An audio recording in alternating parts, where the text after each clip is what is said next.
Hello അസ്സലാമു അലൈക്കും. അപ്പോൾ എല്ലാവർക്കും നമ്മുടെ പുതിയൊരു വീഡിയോയിലേക്ക് സ്വാഗതം. അപ്പോൾ ഇന്ന് 4ാമത്തെ നോമ്പ് തുറ വിശേഷമാണ് കേട്ടോ. അപ്പോൾ നമ്മൾ ഇന്ന് ഉണ്ടാക്കിയിരിക്കുന്നത് നോമ്പ് തുറക്കാനായിട്ട് ചിക്കൻ ബിരിയാണിയാണ്. അപ്പോൾ അത് ഉണ്ടാക്കി ദമ്മാക്കി വെച്ചിട്ടുണ്ട് കേട്ടോ. പിന്നെ നമ്മൾ തരിക്കഞ്ഞി ഉണ്ടാക്കുക കേട്ടോ. ഞങ്ങൾ മലപ്പുറത്ത് തരിക്കഞ്ഞി എന്ന് പറയും, ചിലയിടത്ത് തരി കാച്ചിയതെന്ന് പറയും. അപ്പോൾ അതിന് ഞാൻ പാല് അടുപ്പത്ത് വെച്ചിട്ടുണ്ടായിരുന്നു. അപ്പോൾ പാല് തിളച്ച് വരുന്നുണ്ട്. അപ്പം ഈ പാല് തിളച്ച് വരുമ്പോൾ അതിലേക്ക് നമ്മൾ വറുത്ത സേമിയാണ് കേട്ടോ. അപ്പോൾ അത് ഇട്ട് കൊടുക്കുന്നുണ്ട്, നമ്മുടെ ആവശ്യത്തിന് മതി. അപ്പോൾ ഞാൻ കുറച്ച് ഉണ്ടാക്കുന്നുണ്ട്, ബിരിയാണി ആയതുകൊണ്ട് കുറച്ച് മതി എന്ന് വിചാരിച്ചു. അപ്പോൾ അതേ ഞാനത് ഇട്ട് കൊടുത്തിട്ടുണ്ട്. അപ്പോൾ വറുത്തത് കൊണ്ട് തന്നെ ഇച്ചിരി വേവ് കൂടുതലായിരിക്കും. അപ്പോൾ അത് നമ്മൾ ചെറിയ സിമ്മിലിട്ടിട്ട് അതൊന്ന് വേവാനായിട്ട് വെക്കണം. വലിയ സിമ്മിലിട്ടാൽ സേമിയ വേവത്തുമില്ല, പാല് തിളച്ച് പോവുകയും ചെയ്യും. അപ്പോൾ അതേ നമ്മുടെ സേമിയനൊക്കെ ഇങ്ങനെ വെന്ത് വരുന്നുണ്ട് കേട്ടോ. അപ്പോൾ ഒന്ന് ഇളക്കി കൊടുക്കണം കേട്ടോ. സേമിയ ഇട്ടോടും വയ്ക്കുക, അല്ലെങ്കിൽ കട്ട പിടിക്കുകയെ. അപ്പോൾ അതേ സേമിയ വെന്ത് വരുമ്പോൾ നമ്മൾ നല്ലോണം ഒന്ന് ഇളക്കി കൊടുത്തിട്ട് ഇതേ പാലൊക്കെ കുറേ വറ്റി വന്നിട്ടുണ്ട് കേട്ടോ. അപ്പോൾ നമുക്ക് ആവശ്യമുണ്ടെങ്കിൽ വീണ്ടും പാലൊഴിക്കാം. അപ്പോൾ നമ്മൾ സേമിയ വെന്തിട്ടുണ്ട് കേട്ടോ. ഇനി നമ്മൾ അതിലേക്ക് ഇട്ട് കൊടുക്കുന്നത് റവയാണ്.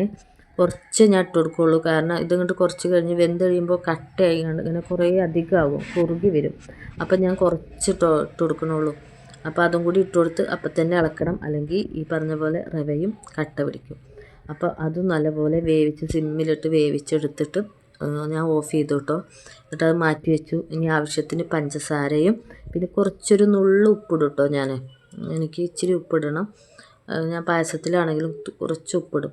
അപ്പോൾ ഇട്ടിട്ട് അതൊന്ന് ഇളക്കി വെച്ചിട്ട് നെയ്യ് ചൂടാക്കിയിട്ട് നെയ്യിലോട്ട് ഞാൻ ചെറിയ ഉള്ളി ഉണ്ടല്ലോ അത് അരിഞ്ഞിട്ട് അതും കൂടി ഇട്ട് കൊടുത്തിട്ട് മൂപ്പിച്ചിട്ട് അത് നമ്മൾ ഈ സേമിയയിലേക്ക് ഒഴിച്ചു കൊടുക്കും. അപ്പോൾ ഇത്രേ ഉള്ളൂ കേട്ടോ തരി കാച്ചിയത്. വേണമെങ്കിൽ അണ്ടിപ്പരിപ്പ് മുന്തിരി ഇട്ട് കൊടുക്കുക. ഞാനത് ഇട്ട് കൊടുക്കാൻ മറന്നുപോയി സത്യത്തിൽ. അപ്പോൾ ദേ നമുക്ക് നോമ്പ് തുറക്കുള്ള സാധനങ്ങളൊക്കെ റെഡി ആയിട്ടുണ്ട് കേട്ടോ. ബാങ്ക് കൊടുക്കാനായിട്ടുണ്ട്. അപ്പോഴത്തേനും ഇത് ഈത്തപ്പഴമുണ്ട്, പിന്നെ നല്ല തണുത്ത വെള്ളമുണ്ട്, നാരങ്ങ വെള്ളമുണ്ട്, പിന്നെ നമ്മൾ ഉണ്ടാക്കി വെച്ച തരി കാച്ചിയതുണ്ട്, പിന്നെ ഫ്രൂട്ട്സായിട്ട് പൈനാപ്പിള്, മുന്തിരി, തണ്ണിമത്തൻ. അപ്പോൾ ഇത്രയൊക്കെ ഉണ്ട് കേട്ടോ. അപ്പോഴത്തേനും ബാങ്ക് കൊടുത്തിട്ടുണ്ടായിരുന്നു. അപ്പോൾ ഞാൻ നോമ്പ് മുറിക്കണം, ഈത്തപ്പഴം വെച്ചിട്ടാണ് നോമ്പ് മുറിക്കുന്നത്.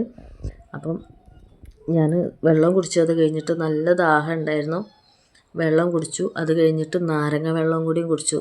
അത് കഴിഞ്ഞ് ഇച്ചിരി ഫ്രൂട്ട്സൊക്കെ എല്ലാത്തുനിന്നും ഓരോന്നൊക്കെ എടുത്ത് അപ്പോഴത്തേനും എന്നെ വയറ് നിറഞ്ഞു കേട്ടോ. അതുകൊണ്ടാണ് എല്ലാത്തുനിന്നും കുറച്ച് കുറച്ചെടുത്ത് കഴിക്കും. കാരണം നമ്മൾ എന്തൊക്കെയോ കഴിക്കണം എന്നൊക്കെ വിചാരിക്കും നോമ്പ് തുറക്കുമ്പോൾ. പക്ഷേ ഈ വെള്ളം കൂടി കഴിയുമ്പോഴത്തേന് നമ്മുടെ വയറ് ഫുള്ളായിട്ടുണ്ടാവും.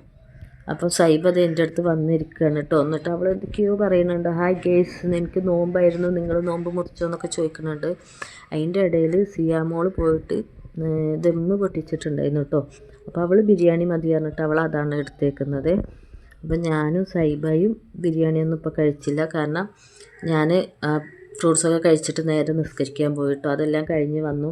അപ്പോൾ എനിക്ക് അതിൻ്റെ ഇടയ്ക്ക് ദമ്മ് പൊട്ടിച്ചിട്ടുണ്ടായിരുന്നു കേട്ടോ നമ്മുടെ ബിരിയാണിയുടെ. അതാണ് സിയ എടുത്തത്.